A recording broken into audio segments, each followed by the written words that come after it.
A fish farm looks like a few ponds filled with water. Add fish, feed them, sell them, collect profits. The business is far more complicated. A commercial fish farm is a production business. Every decision affects growth, survival, and profit. The goal is simple: turn fish feed into market-ready fish as efficiently as possible. A farm with healthy fish and low costs earns money. A farm with disease, poor water quality, or high feed costs loses money quickly. So, how much money does a fish farm make? Let's break down the economics. Fish farms raise many different species: tilapia, catfish, salmon, trout, carp. Shrimp farms follow a similar business model, but the costs and risks differ. For this example, let's use tilapia. Tilapia is one of the most farmed fish in the world. It grows quickly. It tolerates different water conditions. Consumers buy it year-round. A medium-sized commercial fish farm might produce 100,000 kilograms of fish each year. If wholesale buyers pay $3 per kilogram, annual revenue reaches around $300,000. The number looks impressive. Then the expenses arrive. Feed is the largest operating cost. Fish need high-protein feed every day. Feed often represents 50 to 70% of total operating expenses. If feed prices rise by 15%, profit falls immediately. Farmers monitor feed carefully. Too little feed slows growth. Too much feed wastes money and pollutes the water. Feed efficiency becomes one of the most important numbers on the farm. Healthy fish convert feed into body weight faster. Poor water quality reduces growth. Disease lowers production. Every kilogram of wasted feed reduces profit. Water management comes next. Fish depend on clean water. Oxygen levels need constant monitoring. Temperature affects growth. Poor water quality stresses the fish. Stressed fish grow slower. Some die before reaching market size. Commercial farms install pumps, aerators, filters, backup power systems. These systems consume electricity every day. If power fails during hot weather, oxygen levels drop quickly. Thousands of fish die within hours. Many farms install backup generators for this reason. Labor is another major expense. Workers feed the fish, test water quality, repair equipment, sort fish by size, prepare shipments, harvest mature fish. Large farms reduce labor costs with automatic feeders and monitoring systems. Automation improves consistency. It also requires significant investment. Fish do not all grow at the same speed. Larger fish compete for food. Smaller fish fall behind. Farmers separate fish into different groups throughout the production cycle. This improves growth and increases overall production. Disease creates another challenge. A single outbreak spreads through ponds or tanks quickly. Some diseases reduce growth, others kill entire populations. Farmers invest heavily in prevention. They disinfect equipment, control water quality, limit outside contamination, inspect fish every day. Prevention costs far less than replacing an entire harvest. Predators create another problem. Birds, otters, large fish, even snakes in some regions. Predators reduce production every season. Many farms install nets above ponds. Others build fences around the property. Security becomes another expense. Fish theft happens more often than many people expect.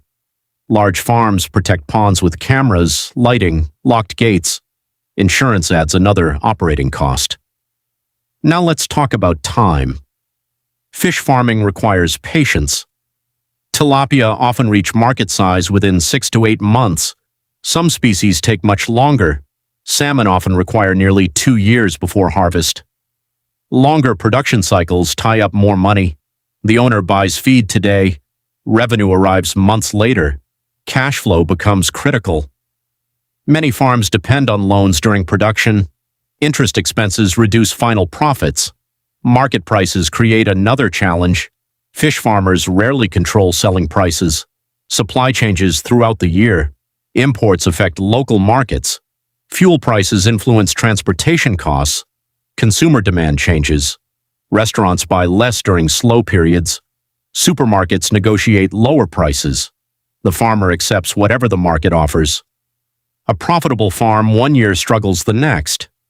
Scale changes everything. A farm producing 5,000 kilograms each year pays higher costs per kilogram. A farm producing 500,000 kilograms spreads fixed expenses across much larger production. Large farms negotiate cheaper feed prices, purchase equipment at lower cost, use automation, hire specialized workers. Their production costs fall, their profits increase. Startup costs surprise many people. Buying land is only the beginning. The owner needs ponds or tanks, water systems, pumps, aerators, storage buildings, vehicles, feed storage, harvest equipment, generators, testing equipment, security systems. A medium-sized commercial fish farm often requires several $100,000 before producing the first fish. Large operations require millions. The barrier to entry limits competition. It also increases financial risk. Many fish farms sell through wholesalers. Others supply supermarkets. Some sell directly to restaurants. Direct sales often earn higher prices. They also require more marketing and logistics. Some farms process fish before selling them, cleaning, filleting, packaging. Processing increases value. It also increases labor and equipment costs. Some owners combine fish farming with tourism. Visitors pay to fish in stocked ponds. Families rent equipment. Restaurants cook fresh fish on site. These extra income sources improve overall profitability. The most successful farms rarely depend on one source of revenue. Now let's examine profit margins. Suppose a fish farm generates $300,000 in annual revenue. Operating expenses consume most of it: feed, labor, electricity, maintenance, transportation, insurance, veterinary services, loan payments. After everything is paid, many commercial fish farms earn profit margins between 10 and 20%. A farm producing $300,000 in revenue might earn between $30,000 and $60,000 in annual profit. Highly efficient farms earn more. Poorly managed farms lose money. The best operators focus on three areas: feed efficiency, water quality, fish survival. Saving 5% on feed costs keeps thousands of dollars on the balance sheet. Reducing fish deaths increases revenue without increasing production costs. Maintaining stable water quality improves growth throughout the year. Small improvements produce large financial results. Demand for fish continues to grow across much of the world. People want affordable sources of protein. Restaurants serve fish every day. Supermarkets stock fresh and frozen seafood year-round. This creates steady demand. Demand alone does not guarantee profit.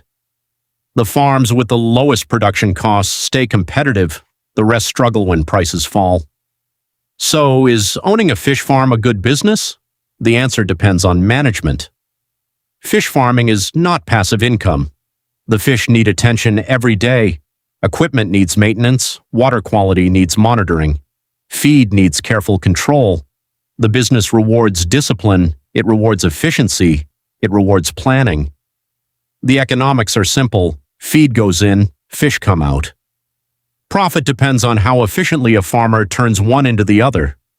The farms with the best systems earn consistent profits. The rest spend every season trying to catch up.